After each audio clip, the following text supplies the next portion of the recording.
नमस्कार बंधुरा सीमास किचेने आपनादेर सकलके स्वागत। आज के आपनादेर संगे शेयर करब कुंद्रुर एक रेसिपि। कुंद्रु आपनारा अनेक रकम भावे बानिয়েছেন খেয়েছেন, তবে একবার এইভাবে বানিয়ে ফেলুন, খেতে দারুণ লাগবে। আর কুंद्रुটা যাদের কোলেস্ট্রল সুগারের প্রবলেম আছে, সুগার কন্ট্রোল করে আর কোলেস্ট্রলকেও ঠিক করে দেয় এই কুंद्रु, তাই তাদের জন্য খুব উপকারী। আর তাছাড়া খেতে কিন্তু দারুণ লাগে ভাতের সঙ্গে মাখিয়ে, আর তাছাড়া রুটি দিয়েও খেতে ভালো লাগে। তা আসুন আমি কীভাবে বানিয়েছি সেটা আপনাদের সঙ্গে শেয়ার করছি। কুंद्रुগুলো দুটো সাইড আগে কেটে বাদ দিয়ে দেবো। এই যে দেখুন, এরকম ওটা দুটো সাইড কেটে বাদ দিয়ে দেবো।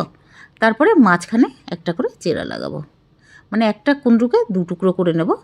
যেগুলো সবুজ আছে সেগুলো আমি রান্না করব, আর যেগুলো পেকে গেছে ভেতরটা এরকম বীজ লাল হয়ে গেছে সেগুলো কিন্তু আমি রান্না করব না, সেগুলো ফেলে দেবো।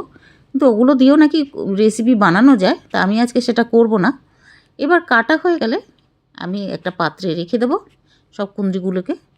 এবার একটা মশলা বানাবো। 2 চামচ ধনে, আস্ত ধনে, 1 চামচ কালো সর্ষে, 2টো কাঁচা লঙ্কা আর অনেকগুলো রসুন, 15 থেকে 20 কোয়া রসুন নিয়েছি।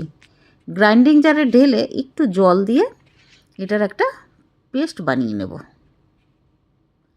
এবার কড়াইতে দিয়ে দেবো তেল। আমি সর্ষের তেলে করছি। তেলটা গরম হয়ে গেলে কালো জিরে ছোটো চামচের 1 চামচ দেব, আর ওই কেটে রাখা কুंद्रुগুলোকে ছেড়ে দেবো কড়াইতে। এবার মিডিয়াম ফ্লেমে ভাজবো কুंद्रुগুলোকে। এবার দিয়ে দেব স্বাদ মতন নুন আর হলদি পাউডার ছোটো চামচের 1/2 চামচ মতন দিয়ে আবারও নাড়িয়ে নেব। 2 মিনিট মতন আমি এইভাবে ভাজবো মিডিয়াম ফ্লেমে। এবার ঢাকনাটা লাগিয়ে দেব লো ফ্লেমে 2 থেকে 3 মিনিটের জন্য। 3 মিনিট পরে ঢাকনাটা সরিয়ে নেব। এবার একটু নেড়ে নেব।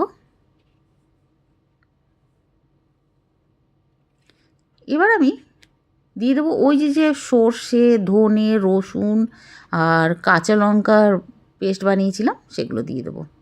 সেই পেস্টটা দেওয়ার পরে এবার ফ্লেমটা আমি মিডিয়াম করে এবার একটু নেড়ে নিয়ে তারপরে ঢাকনাটা লাগিয়ে দেবো।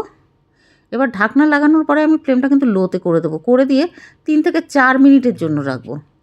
4 মিনিট পরে ঢাকনাটা সরিয়ে নেব। এবার নেড়ে নেব।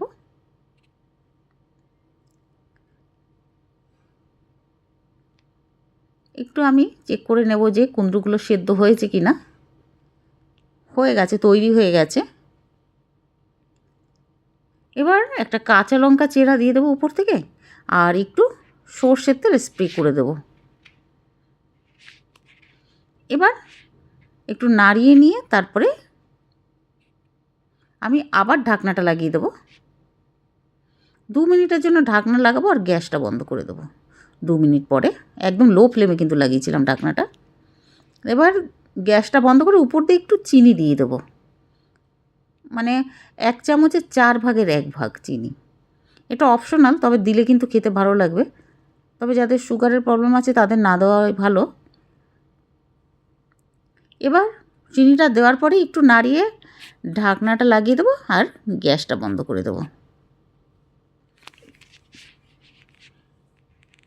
কিছুক্ষণ পরে ঢাকনাটা সরিয়ে এবার একটা প্লেটে তুলে নেব। তৈরি হয়ে গেছে আমাদের দারুণ টেস্টি কুंद्रु। এটা রুটি দিয়েও কিন্তু ভালো লাগবে, আর গরম ভাতের সঙ্গে মাখিয়ে খেলে কিন্তু দারুণ লাগবে। তাহলে পুরো ভিডিও দেখার জন্য অনেক অনেক ধন্যবাদ। আর ভিডিওটা ভালো লাগলে প্লিজ লাইক করে দেবেন, শেয়ার করে দেবেন আপনাদের ফ্যামিলি ফ্রেন্ডসদের সঙ্গে, সাবস্ক্রাইব করে এরকমই পাশে থাকবেন। আর নতুন বন্ধুরা হলে প্লিজ প্লিজ সাবস্ক্রাইব করে দেবেন, আর কমেন্ট করে জানাবেন যে খেতে কেমন লাগলো। তাহলে দেখাবে আবার নতুন ভিডিও নিয়ে। তাহলে ধন্যবাদ পুরো ভিডিও দেখার জন্য আর পাশে থাকার জন্য।